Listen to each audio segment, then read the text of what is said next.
Welcome to Preserving Valor, a podcast dedicated to saving the personal stories of veterans. My name is Jay Vissers. This is the second episode in the story of U.S. Army veteran Brian Vissers.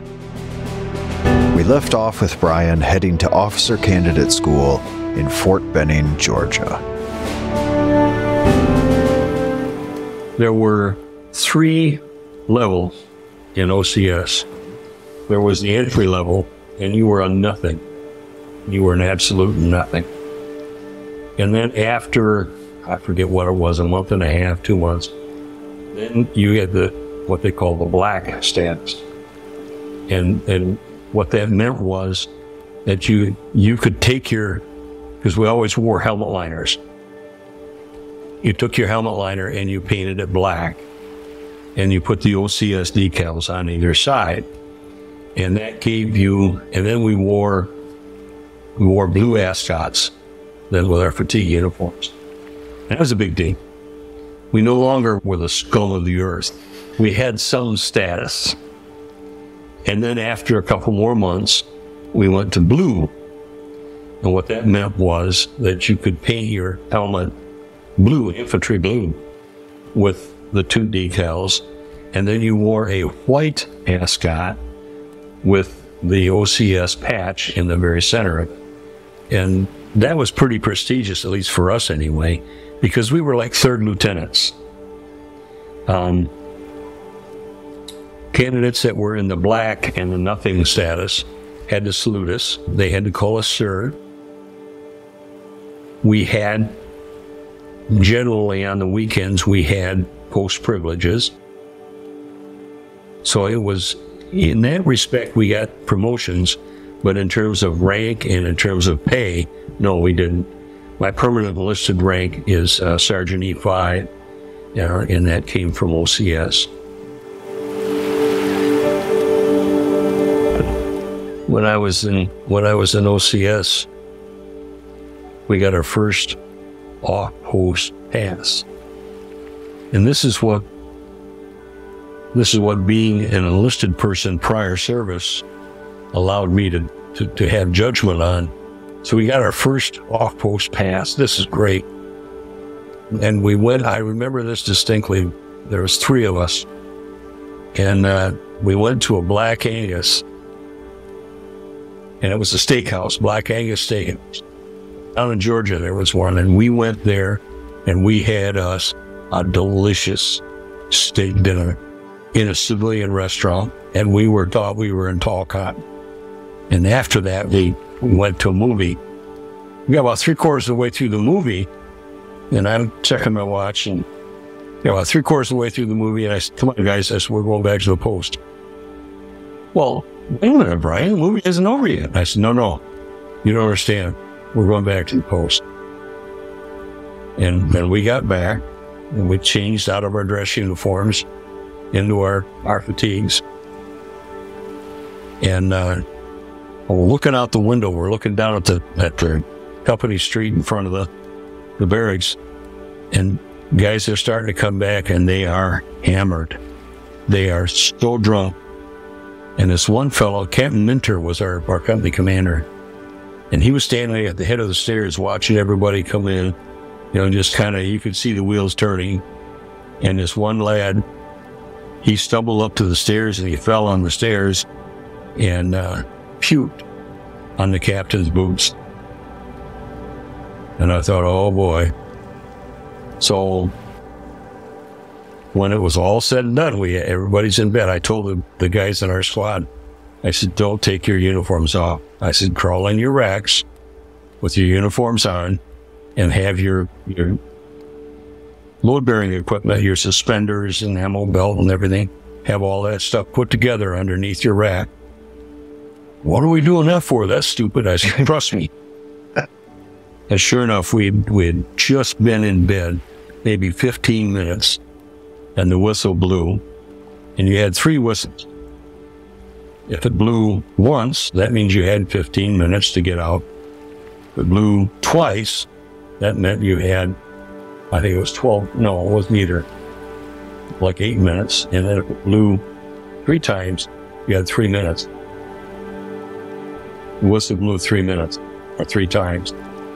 And our squad was the only one that was out on the parade ground, dressed and ready to run. And we ran, and we ran, and we ran. Guys would get tired. If you went by the formation, you could smell the alcohol coming out of pores. And guys would get tired, and they'd start to stumble, and we'd grab them, and we'd shuffle them into the inside of the formation and carry them. They kept running us, and I'd say under my breath to the platoon, nobody falls out. Nobody. Ours was the only platoon that didn't have anybody fall out. That was the benefit of having prior service. But that was so funny watching him stumble on the steps and puke on Captain Mintner's his boots. We would come into class when we were at OCS, and we'd all file into our tables, and the candidate company commander would report to the instructor indicating, 167 men present and accounted for. And then the instructor would return the salute and give the command seats. And when the command of seats was given, we were to shout, "Kill, kill without mercy." And then we could take our seats. And this went on 4 or 5 times a day, five days a week. That was what was drilled into us at the infantry school: kill, kill without mercy. And then one day, we filed in, the company commander gave his report, and the instructor did not return his salute. And that's not right. When you salute someone, the other person is obligated, regardless of his rank, to return your salute. Mm-hmm. Same for a second lieutenant, same for a 4-star general. They are obligated to return your salute, and this person did not do that. Instead, he said, "Drop your salute, quietly take your seats." And we're all looking at each other going, okay, something major has gone down. And he told us, he says, "From now on, when you come into the classroom and I give you the command seats, you are not to say, 'Kill, kill without mercy.' You are to say, 'Hooah,' and then take your seats." And we're all going, something happened and we don't know about it. Well, that something was My Lai. The My Lai massacre, which occurred during the Vietnam War on March 16, 1968, remains one of the darkest chapters in American military history. On that day, a group of American soldiers brutally killed approximately 500 unarmed civilians in the South Vietnamese hamlet of My Lai. This included women, children, and the elderly. These soldiers were under the direction of Lieutenant William Rusty Calley. They had been sent to My Lai to search for Viet Cong soldiers, but instead of finding enemy combatants, they encountered civilians. The soldiers rounded up the villagers, shot them, and left their bodies in ditches. Rusty Calley snapped. He ordered the massacre of the entire village. His company had taken, I don't know what the percentage was, 50%, 40% loss from being mortared out of that village. And you'd come into the village and you'd see the imprint of the mortar, the base of the mortar on the streets, but nobody knew anything. And for whatever reason, he snapped. His reasoning was, you do know who's doing this. We're going to kill you for not telling us. And the rest, of course, is history. Well, fast forward, when I got out of OCS, my first regular assignment was there at Benning. I was the executive officer of the 22nd Officer Basic Course, 22nd Company. And because I was an officer now, I was on the duty roster for being the battalion duty officer. And the battalion duty officer, he had different things he had to check on throughout the night, check on security. Infantry Museum was one, Officers Club was another, and checking at the BOQ to make sure that Rusty Calley was honoring his house arrest. He was under confinement to quarters at the officers' BOQ at Fort Benning while his trial was going on. And so, I knocked on his door and he answered the door. And I was amazed at how much like me he was.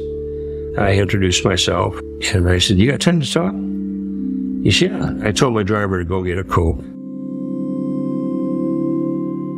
So I spent, maybe an hour and a half with him, just talking to him, getting to know him a little bit. Probably would have gotten in trouble for that, but I had to know why he did what he did. So the conclusion that I came to, now you know the backstory, is that we were taught to be killing machines and not to show any mercy in what we did. And that led me to believe that there was an awful lot of people that got off scot-free that should have at least been examined. But the people at the infantry school, Sidney B. Berry, general, one-star general at the time, he was the school commandant, nothing was ever said about what happened in OCS, how our mindsets were changed, how we looked at the enemy.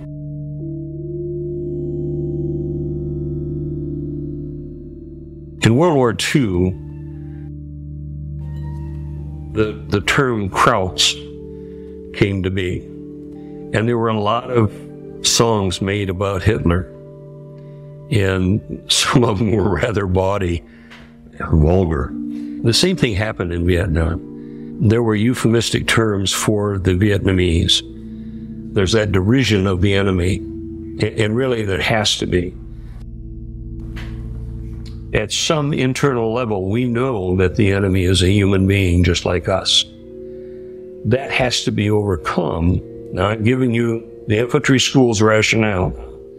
It has to be overcome in order to shoot them and kill them, even in combat. The fellow that shot me was intent on killing me, so I killed him. That's a mindset that has to be made. It doesn't come natural. Rusty Calley was a nice guy. He truly was. But he had his mindset changed by the infantry school, and then was prosecuted and incarcerated for that. And as I think about that, I think yes, the massacre was wrong. There's no question about that. He murdered people. But why? It was okay in his mind at that point in time to do so. I'm not defending what he did, not by any stretch of the imagination, but I'm saying that what he did was a logical outcome of the process that we went through. I did things that I'm not proud of.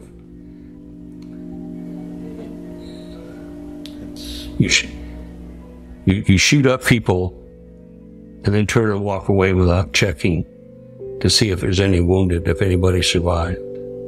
That's not right. It's not the way my father raised me. It's not the way my community instilled values in me. But it happened, and it was because of that condition. Anyway, so much philosophy.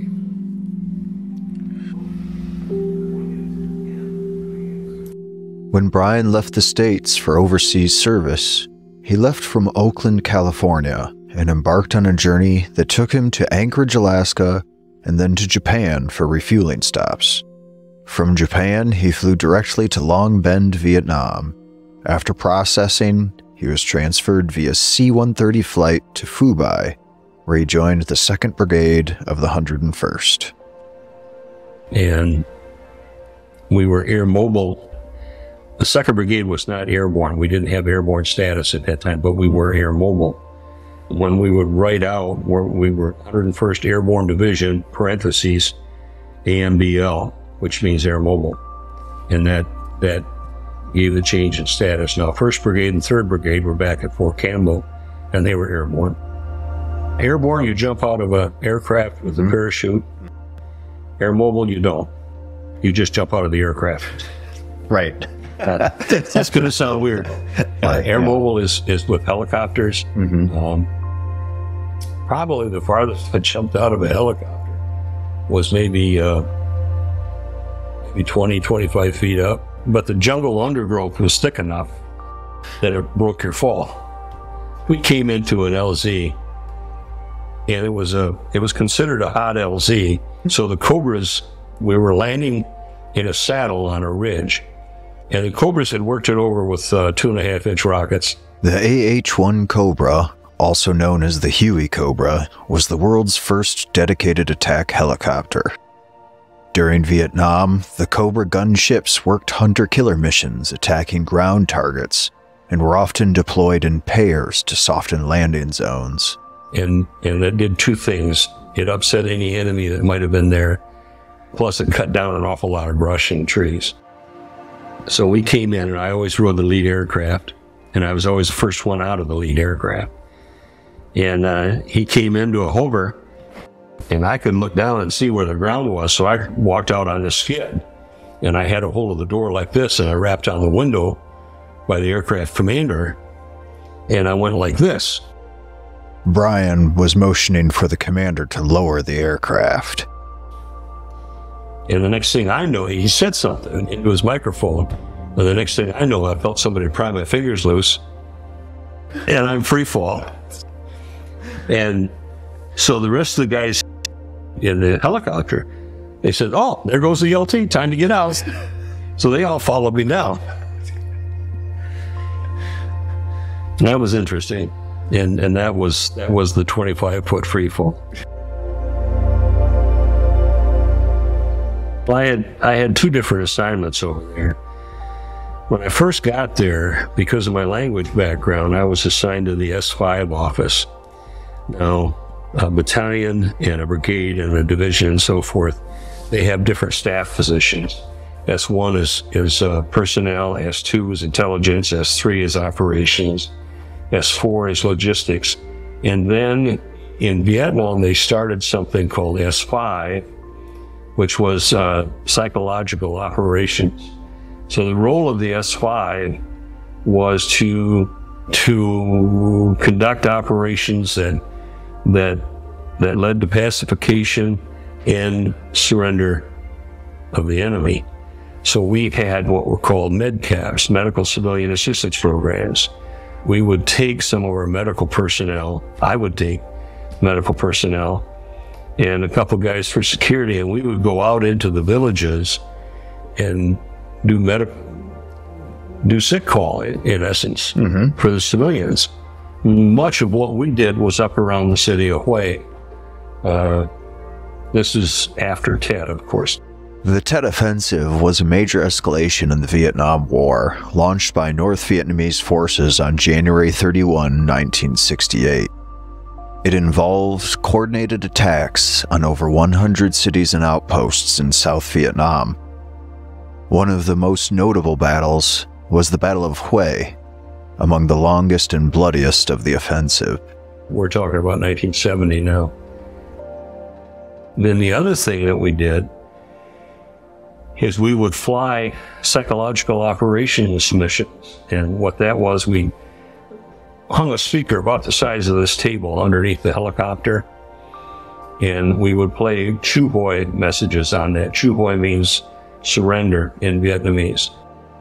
So we would, urging the enemy to give up, to come in and get good food and get good medical attention, and we'll treat you well as a prisoner of war, and so on. And then at the same time, we would throw out chew-boy leaflets. These were little pieces of paper.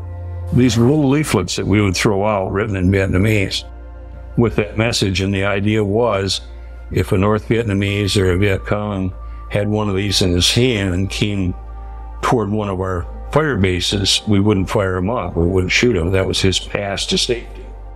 So we would throw those out. And that was an interesting job because we were flying well within rifle range. Never got shot at, but we would, I think because we were always covered with a couple of Cobras, and the Vietnamese, the North Vietnamese and the Viet Cong knew that if they took a shot at us, they'd have to face a couple of Cobras, which is not a pleasant thing to do. That was my first assignment. Then I kept going to the brigade commander because I worked on his staff. Colonel Green was his name. And I'd go into his office maybe once every 10 days. Colonel, I need to get to the field. And he'd look at me and he said, why? I said, because if I have this assignment at the beginning of my tenure in Vietnam, that means I stay in the field until the very end of my tenure. And I said, you know what the expectancy of a lieutenant is at the end of his tenure? It's not good. And I said, I would much rather get my jungle assignment out of the way now and then come back to your staff and work in your S5 office. Finally, he relented, and I picked up my platoon. They were guarding the big ammo dump down in Da Nang, and that's where I picked him up, and we spent another 10 days, 2 weeks after I joined them there, and then we finally came. They flew us back up north to Phu Bai, and we worked in that AO. So those are my assignments. And then we were on patrol. We did the entire time out in the field. We essentially were doing patrol. We'd be assigned to a fire base, and then we'd go out on 4 or 5 day patrol, come back in, resupply, go back out again. Sometimes we would, you got logged every 3 days. Logged meaning logistical supply.